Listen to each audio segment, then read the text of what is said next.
thought out sequence that makes sense to the student. I really try to establish a theme early on in in the class that I'm teaching so that people sort of know where I'm going, and people who've taken my classes for a while can kind of see like, oh, she's doing this thing, I bet she's going to this pose, or this is happening. So my goal in my teaching is to set up a practice that you will have the most success in the final postures, like the harder poses that I teach towards the end.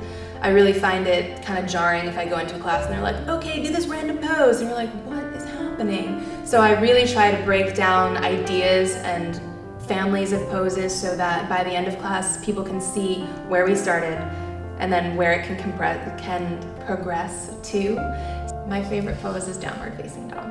It used to be the hardest pose in the world. Like if you ever remember your first yoga pose, like yoga class, you do down dog, you're like, oh my God. Your arms are shaking and your legs won't straighten. You're like, why is this so hard?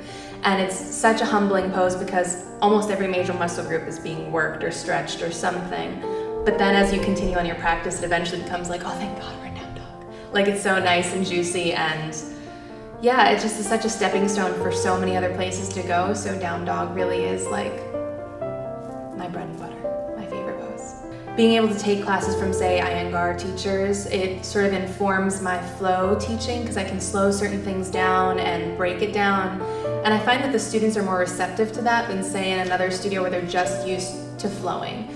Here, when you slow things down, you don't see them go like, why are you stopping? I just want to keep moving. They're actually really interested to learn, and I think that's something that is really indicative of this studio as a whole, that everyone here is really interested in what each teacher has to offer rather than going through the movements of a class. They actually want to learn yoga and know why you're doing something a certain way, even if it's not a way they're used to. They'll come up to you after class and be like, oh, that was really interesting the way you did this thing in Warrior One, like I've never seen that before. Can you talk to me about that?